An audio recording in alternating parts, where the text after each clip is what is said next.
Good morning, guys. Now, I would talk about Iran and the United States and Israel, but I actually feel like I want to talk about something a little bit closer to home. I have watched the politics of our country, the state of our country evolve over the last 10 years or so, as have you. And what I think the underpins much of the volatility we now see in our politics is just collapsed public trust in politicians to do what they said they would, but also simply trust that the state, the political system, is even capable of change, of delivering meaningful change for the country. Now, there's a lot that goes into that. There's lots of problems that we have with the political and governmental systems. There is obviously big divides within society and much, much more. But I think that what we need to do more than anything else, what the politicians need to do, is actually demonstrate that the state, which is effectively underpinned by our democratic system, is capable of delivering something. Now, many people will talk about migrants, stopping the migrants. I agree with that. Getting the economy growing, all of these and so much more. I agree. But you know that I think, considering where we are as a country, which is, let's be clear, we're depressed. I'm depressed, you're depressed. Everyone's depressed at the state of the country, at the state of the world, the fact that nothing ever changes, the same woeful cycles in the political system and so much more. And I think the single biggest thing that politicians should focus on in order to demonstrate the state can deliver, to move us out of this depression stage and hopefully begin the process of rebuilding this country, is to actually rebuild the councils. Why do I say the councils? If you live in any kind of area that's even like vaguely struggling, and hell, I live in one of the richest towns in Surrey, and even here, the roads are crumbling. The lines on the roads are not marked out anymore. They're not cleaned anymore. There's rubbish everywhere.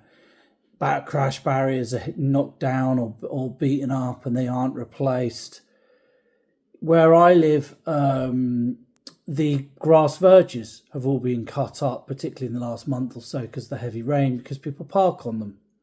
Now, historically, you'd have asked for the council perhaps to add in, the parking grids, the netting that they can put over the top of grass verges, which basically means the grass still grows, but people can park on them. But there's no money. If you can fix the councils so that they begin to fix the public realm, you almost certainly will almost immediately start demonstrating that the state is capable of doing the basics. And I think it would have a dramatic and wholly positive outcome for the country. Because I have to say, the drumbeat of depressive news and everything else is too much. And I'm as guilty as anyone else, so I'm not blaming people. Fixing the councils must come, if not at the top, near the very, very top if you want to start turning things around. Not only because of the positive impact it would have on people's emotional state, but actually also because so many of the other problems that we have link into the councils. From dealing with fly tipping through to picking up illegal migrants, illegal working, and so much more. This is all processes and functions that have effectively atrophied out of the councils because they've got no money. So if you want to, for example, deport a million people over a parliament, that actually has to start at a council level with someone actually going around and going, him, her, at basic level. And this is something that Pete North has spoken very, very eloquently and written very eloquently. for all the many things that I may disagree with Peter over, he is someone who gets the granularity of policy, and he also gets the fact the first and second order and even third order impacts of choices that people like to flippantly say they'll make when they get into power. Now, at the moment, since the coalition, the councils have effectively been absolutely devastated. You've had adult social care and special educational needs children shoved onto them and made as statutory requirements. That means they have to fund them before everything else. So you cannot fix the councils unless you fix those two things. Now, I followed the Bridget Phillipson reforms for Sen that she's announced. Fine, but there's no urgency to cut spending. And what Labour has actually done, the government has actually done, is pay off the special educational needs debt that many of the councils have built up. So effectively, they're trying to punt this problem into the future. Adult social care, no one's even talking about now. But you cannot fix the councils unless you fix those two things. And unless you fix the councils, then I'm sorry, many of the problems that we have in this country, many of the crises that we have will carry on. And certainly I think that in terms of how people feel about the country, that will continue to deteriorate. Because the lack of money in the councils and what it means for the local public realm gives you a growing sense that you live in a country that is deindustrializing, de-evolving, and genuinely turning into a squalid state. I think that a lot of people in Westminster who like to focus on the big things perhaps are missing that actually fixing the basic things at the moment is really where they need to focus. And I would start with the councils. And you can twin that with plenty of other things. Getting people out of prison to pick litter, getting people out on benefits to go out and do road works, whatever. I don't care. I totally believe in both those things, but we can debate them. There are plenty of policies that you could twin with this to augment and enhance what the councils can deliver, but they have to be rebuilt.